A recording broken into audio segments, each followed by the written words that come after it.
Namaste all of you. In this video, we are going to talk about gyromagnetic ratio and Bohr magneton. So first of all, we are going to talk about gyromagnetic ratio. So actually in the last class, we have discussed about the magnetic dipole moment of a revolving electron, and we got the expression for the magnitude of that magnetic dipole moment of a revolving electron as mu L is equal to E by 2 me, where m suffix E is the mass of the electron, into L.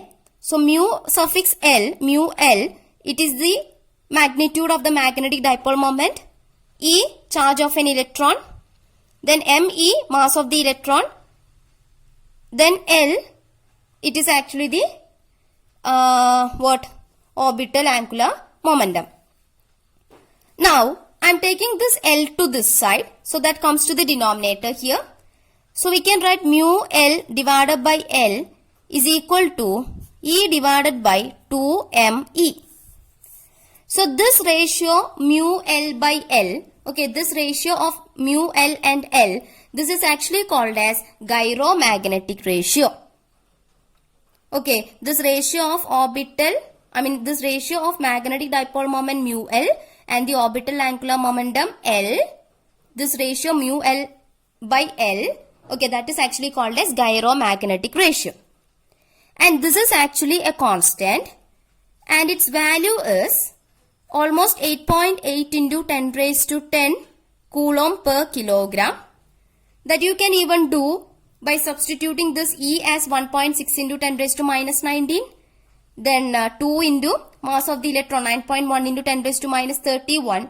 So while you are calculating this, you will get the value as almost 8.8 into 10 raised to 10 coulomb per kilogram. So this ratio mu L by L, this is actually called as gyromagnetic ratio.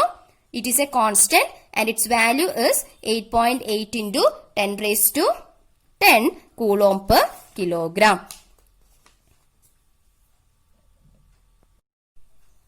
Now, you just take this expression for the magnitude of magnetic moment mu L is equal to E by 2me into L.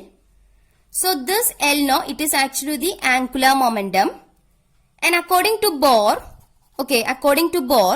this angular momentum L possesses discrete sets of values. That is, according to Bohr, this angular momentum L is actually equal to nh divided by 2 pi. Okay, where n is equal to 1, 2, 3, 4, 5, etc. That is, according to Bohr, this angular momentum L possesses discrete set of values. That is, L can be written as nh by 2 pi. Don't worry about this. We will discuss this in detail in chapter 12. Okay, so chapter 12. So L is equal to nh by 2 pi, where n is equal to 1, 2, 3, etc. And this h, it is actually called as Planck's constant, and its value is 6.626 into 10 raised to minus 34 joule second. Okay, so according to Bohr, this L is equal to nh by 2 pi, that is, angular momentum possesses discrete sets of values. L is equal to nh by 2 pi, where n equal to 1, 2, 3, etc. So n has discrete values, 1, then 2, then after that 3, after that 4, like that. And this condition, L is equal to nh by 2 pi, this condition is called as Bohr quantization condition. Okay, this condition is called as Bohr quantization condition. So by substituting this value of L in this expression, we can write mu L as, mu L is equal to E by 2me into L, that L is what? nh by 2 pi. Okay. Now, you take this n as 1, because there is one n here, no? This n can have value 1, that n can have values 2, 3, 4, etc. So the minimum value possible for this n is 1. Okay, so I am taking n as 1 in this expression. So we will get the minimum value for mu L, no? Because mu L, that is the magnitude of the magnetic dipole moment mu L is equal to E by 2me into L that was replaced by NH by 2 pi. So mu L is equal to E by 2me into NH by 2 pi. This N can have values 1, 2, 3, 4, 5, etc. So the minimum value possible for this N is actually 1. So when I am substituting N as 1, I will be getting the minimum value for mu L. Okay, so I can write mu L minimum because that is the minimum value possible for mu L. Okay, if you are taking N as 2, you will be getting a value which is greater than that.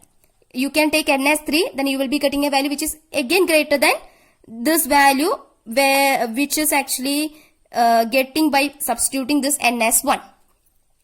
Okay, so while we are putting this N as 1, N equal to 1, we will be getting the minimum value possible for this mu L.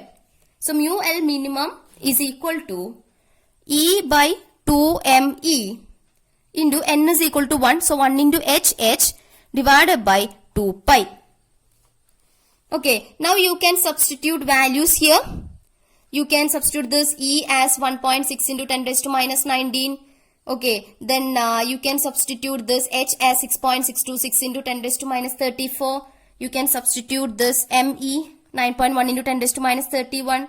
Or we have already calculated this E by ME as 8.8 into 10 raised to 10. Okay, so you can substitute that value here. Then pi 3.14. So while you are substituting those values and doing this calculation, you will get the value for mu L minimum as almost 9.27 or 9.28, that range. Okay, 9.27 into 10 raised to minus 24 ampere meter square.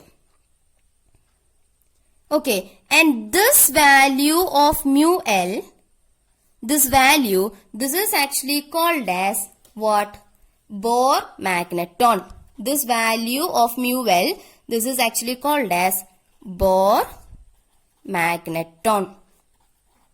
Okay, so this ratio was called as gyromagnetic ratio, and this value, minimum value for the magnetic dipole moment mu L, that is actually called as Bohr magneton.